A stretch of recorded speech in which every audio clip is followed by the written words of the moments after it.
आपका मेरे YouTube channel doctor अमर official में स्वागत है। मेरे इस चैनल के सभी वीडियोज ज्ञानवर्धक एवं मनोरंजक हैं। कृपया इसे लाइक, शेयर और सब्सक्राइब कीजिए। आज हम हिंदी पाठ्य पुस्तक में काव्य खंड से, पद्य भाग से जिस कविता का अध्ययन करेंगे उसका नाम है हिरोशिमा। हिरोशिमा शीर्षक कविता के कवि हैं सच्चिदानंद, हीरानंद, वात्स्यायन, अज्ञेय। अज्ञेय जी का जन्म 1911 ईस्वी में कुशीनगर, उत्तर प्रदेश में हुआ था, लेकिन वे मूल रूप से करतारपुर, पंजाब के रहने वाले थे। इनके पिता हीरानंद शास्त्री जी एक प्रसिद्ध पुरातत्ववेत्ता थे। सच्चिदानंद, हीरानंद, वात्स्यायन, अज्ञेय जी हिंदी, अंग्रेजी, संस्कृत, फारसी, तमिल जैसी भाषाओं के ज्ञाता थे। इनकी प्रसिद्ध पुस्तकों में हरी घास पर क्षण भर, बावरा अहेरी, आंगन के पार द्वार, कितनी नावों में कितनी बार इत्यादि प्रमुख है।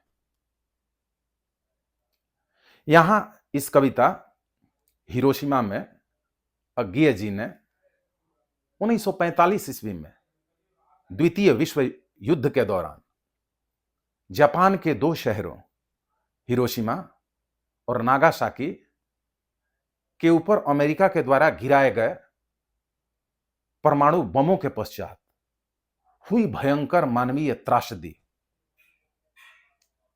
की मार्मिक पीड़ा का उल्लेख किया है।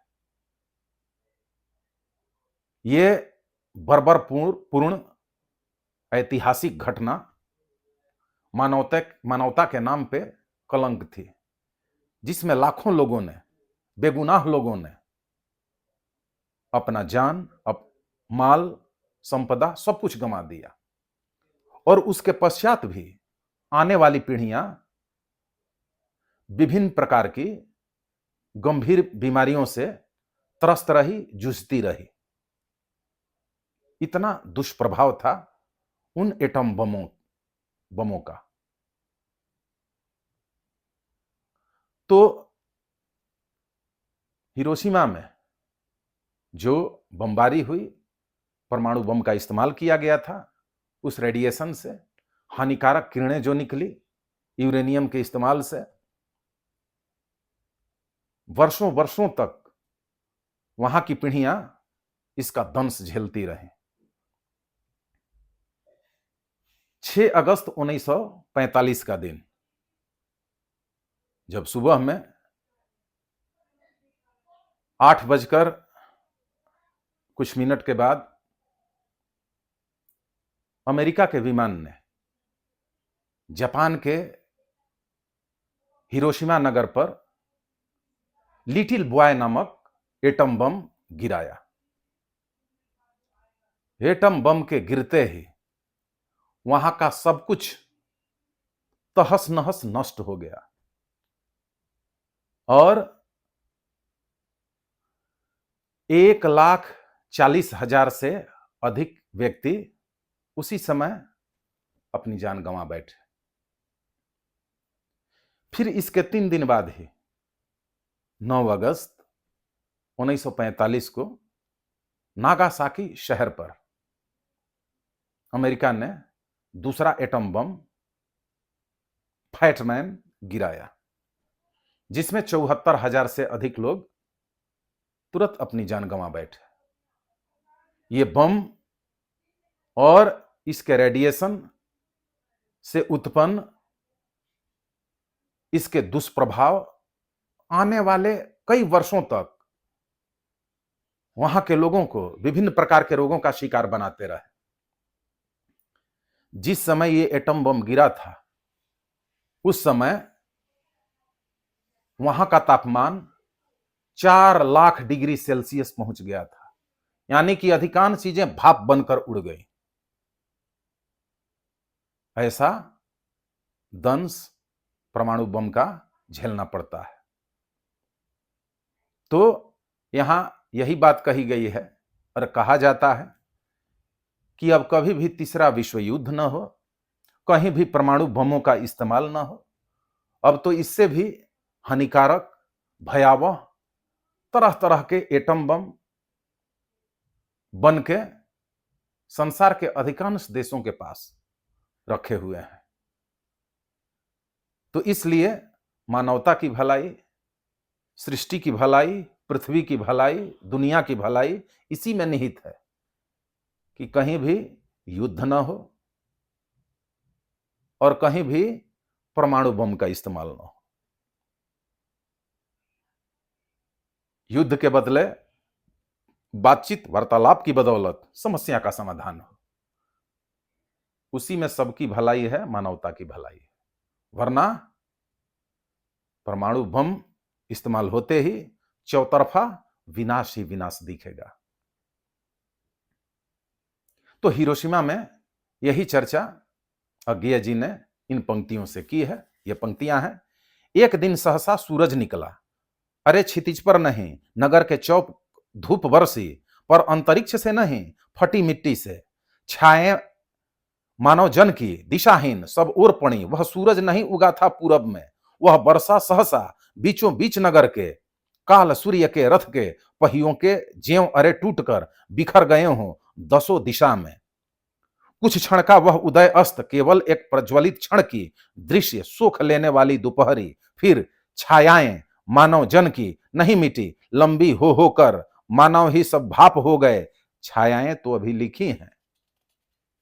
ये चर्चा कर रहे हैं इन पंक्तियों में हिरोशिमा की कि झुलसे हुए पत्थरों पर, उजड़ी सड़कों की गज पर मानव का रंचा हुआ सूरज मानव को भाप बनाकर सूख गया, पत्थर पर लिखी हुई यह जली हुई छाया मानव की साखी है।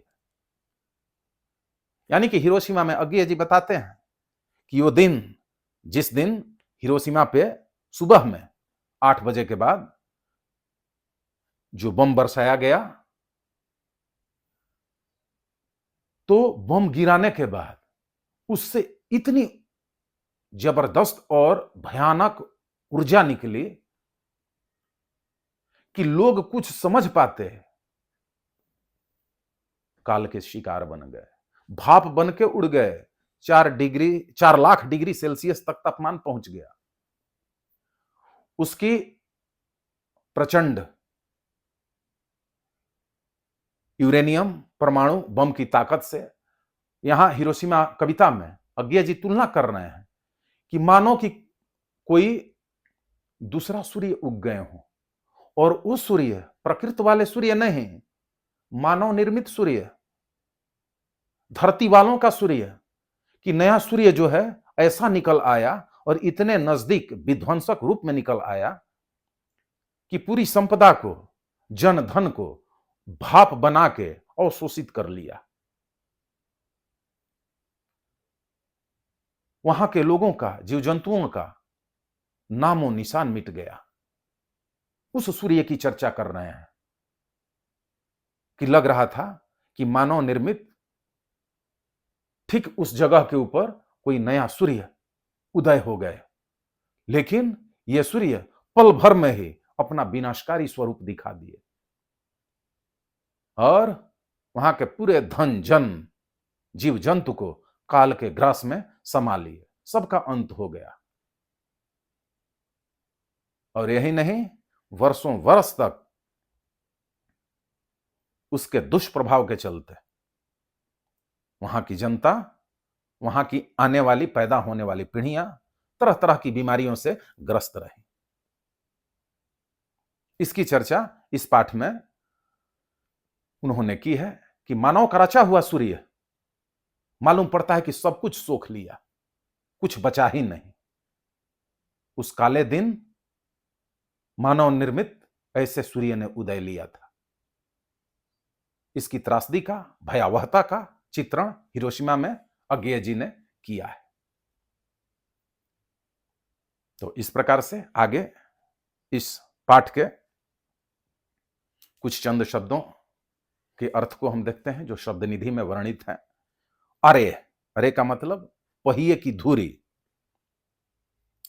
परिधि या नेमी को जोड़ने वाला दंड, अगला शब्द है गच।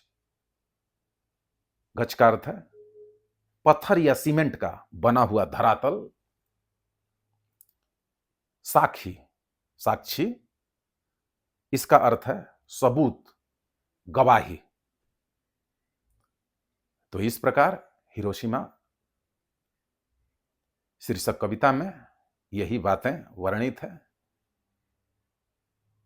जिसकी रचना की है सच्चिदानंद हीरानंद वात्स्यायन अज्ञेय जी ने।